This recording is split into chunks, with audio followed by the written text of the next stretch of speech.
Welcome back to our channel. Today we're going to look at a couple of new items that we received for the Subaru Outback that we've been working on.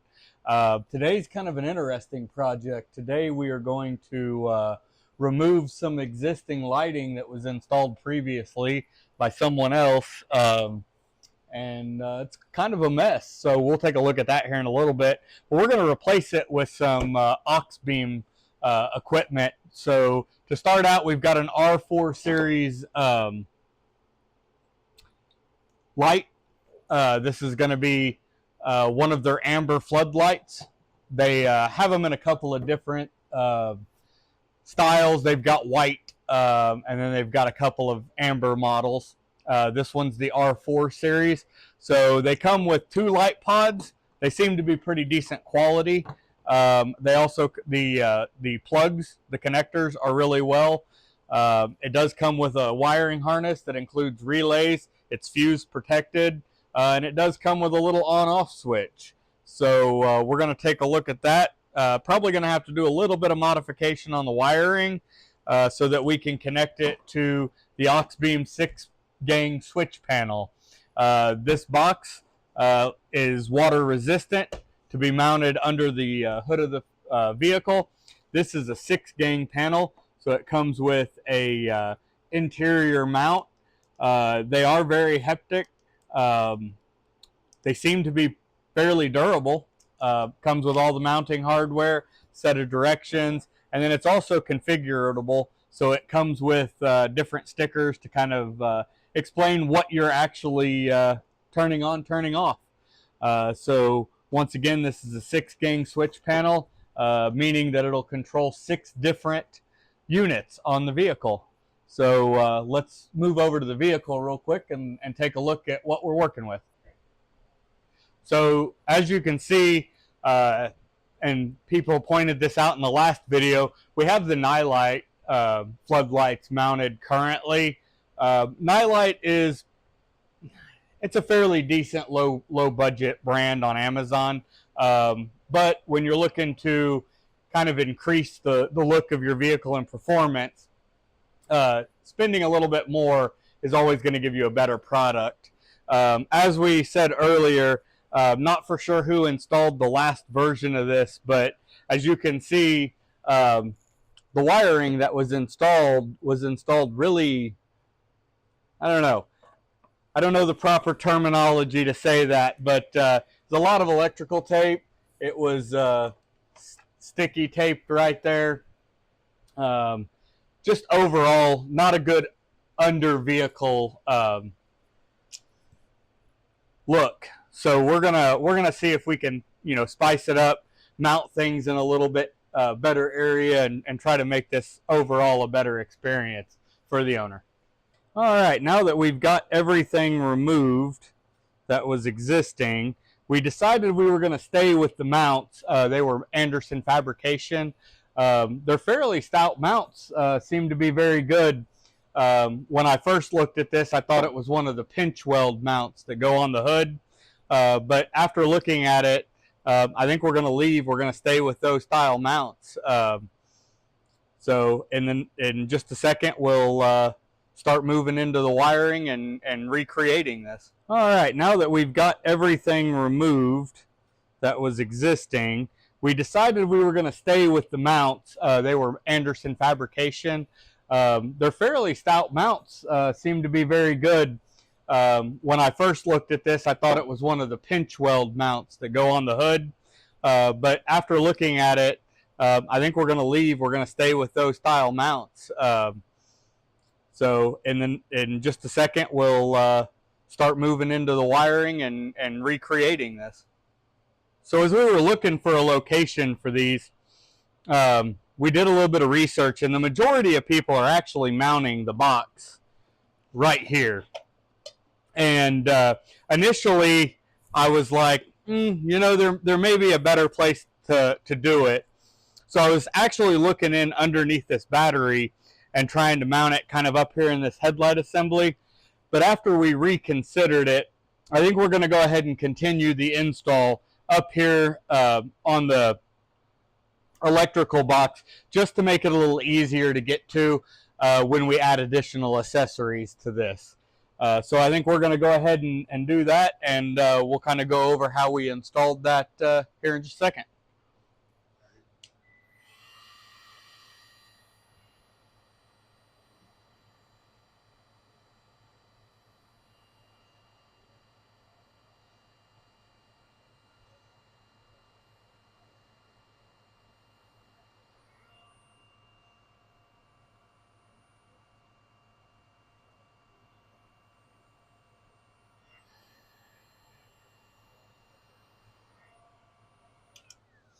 All right, so as you can see, we installed our splice for the fuse panel. We are using an ignition. I believe it's ignition MB8 ignition 4.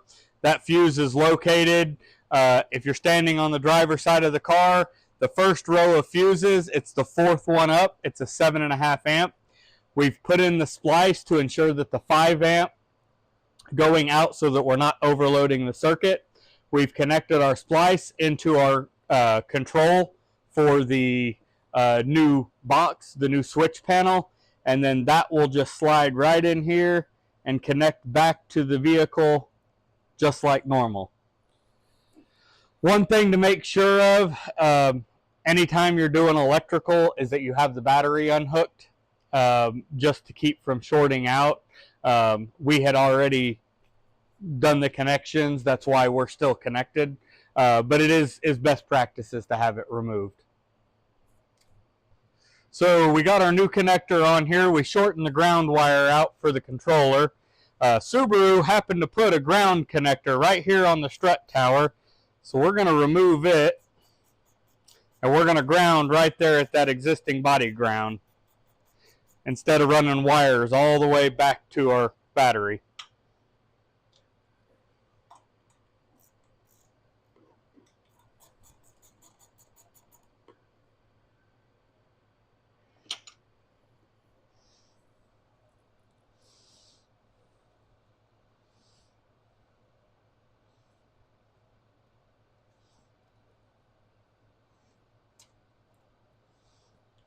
There we go.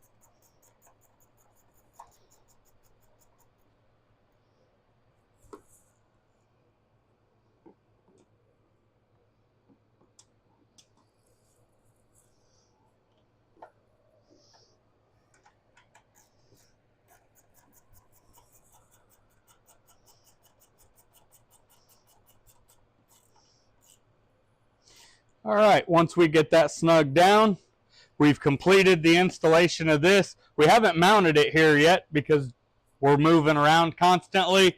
We want to keep that surface clean and just make sure that we're not trying to rip it off in the middle of install. So when we come back, we'll start connecting and running our wires to the inside of the vehicle. All right, so we're back. We've decided on how we're going to run this. We thought about doing it a couple of different ways. We had originally looked at running through the firewall here. We've decided not to do that. That way, any type of water splash through the engine compartment, I ain't got to worry about it coming inside. And then just overall trying to get into the vehicle there.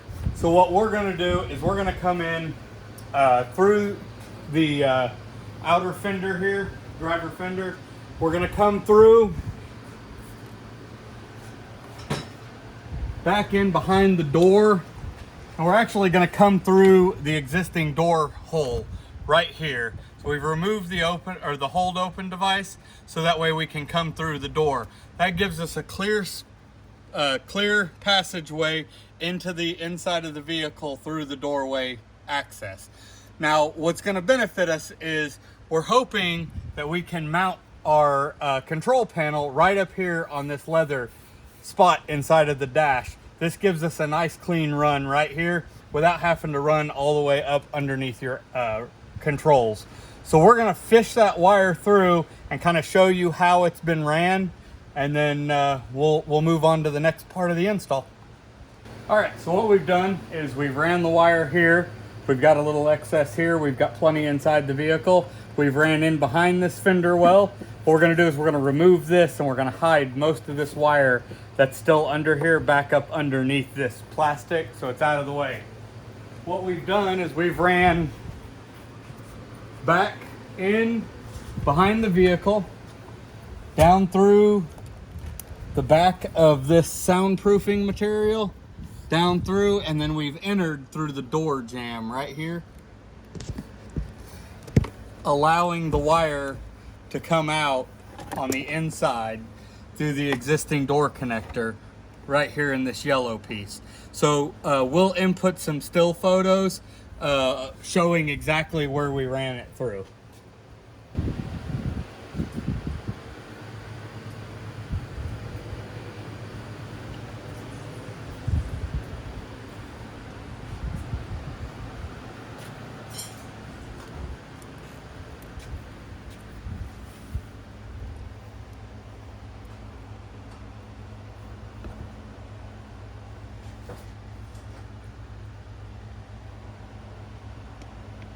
So now that we've got the wiring ran into the vehicle, we're going to go ahead and install these AuxBeam spotlights on the vehicle.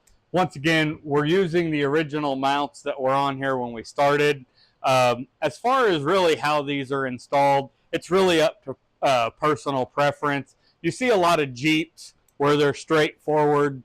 I see a lot of Overlanders run them straightforward. Also have some people that really cant them out so they can see to their left and right. Personally, when I try to set these, I try to set them almost forward facing, but just enough where about half the light bends to extend your field of view. What I don't want is it to run straight in front of me. My headlights are already covering that. I want a wider path, especially driving off-road and at night. It's good to note that these are not for use on highway or for roadways. They're more for off-road lighting. So just something to keep in mind. And if you are going to run them on the roads, you know, make sure that you're not shining them directly into somebody else's car.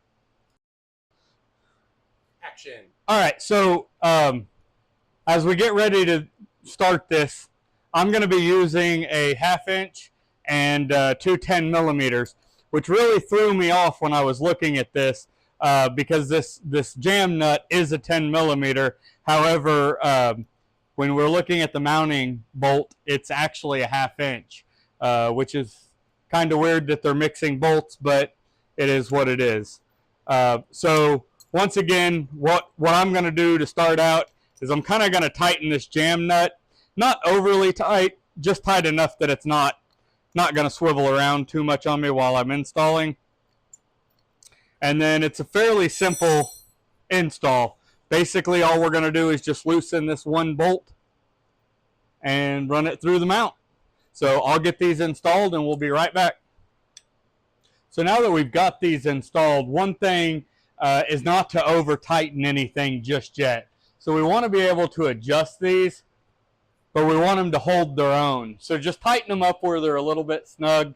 That way when we get it outside, it's dark, we want to set it, we can set these exactly how we want them and then lock them into place. So now that that's done, let's get in, let's start looking at how we're going to run the wiring to both of the lights, how we're going to manage that going through the hood. And then when we come back, we'll actually connect these lights into our control panel. All right, so we've got the wire ran through the inside of the hood over to this end where we're going to make the connection. Now, what we did is we made our own fish out of 2 large zip ties. We cut the end off of them, taped them together.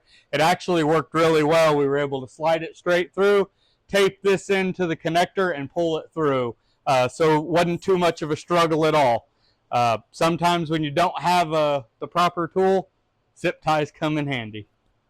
All right, so now that we got all the wiring ran for all of the lights up on the hood, what we've done is I've installed P-clamps here with some body rivets to hold the wiring up instead of running zip ties through. I think it just gives it a cleaner look.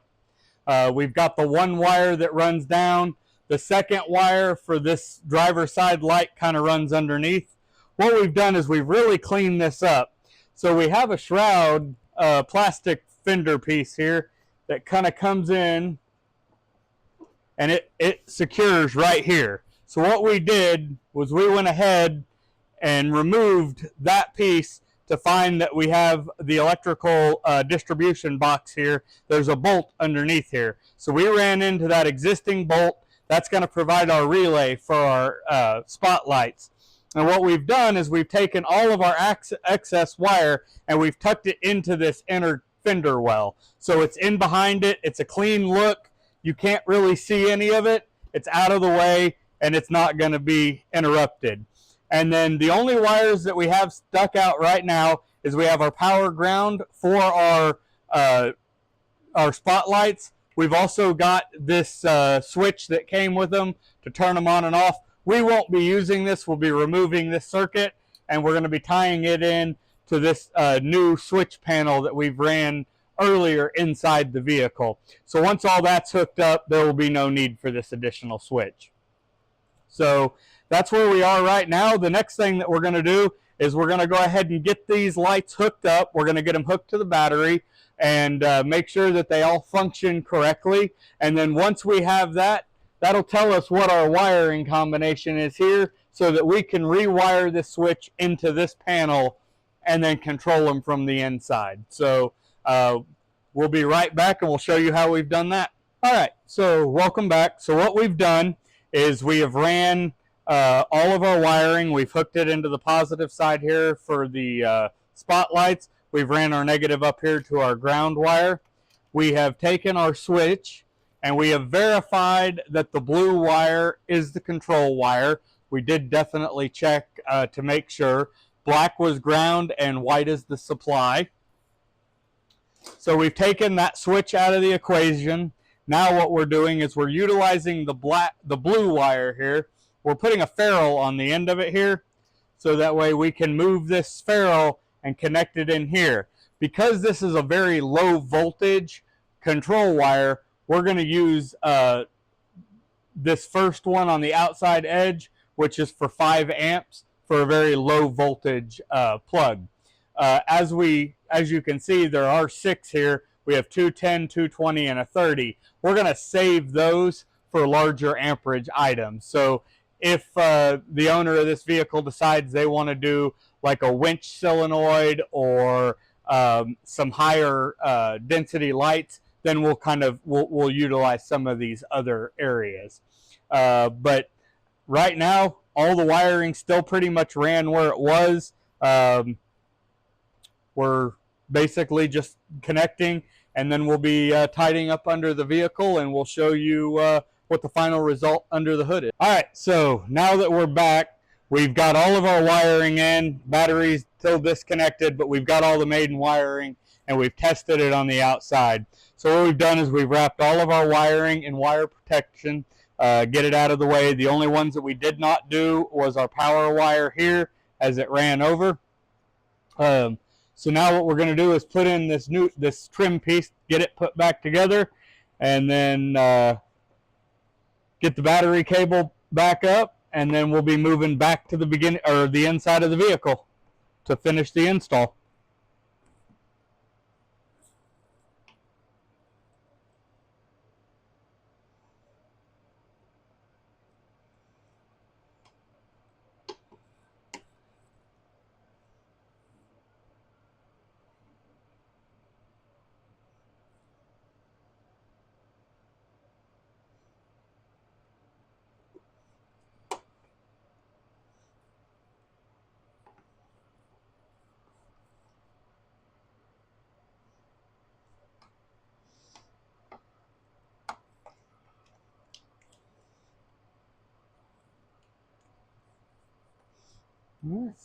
There we go. That's the final install from underneath the vehicle.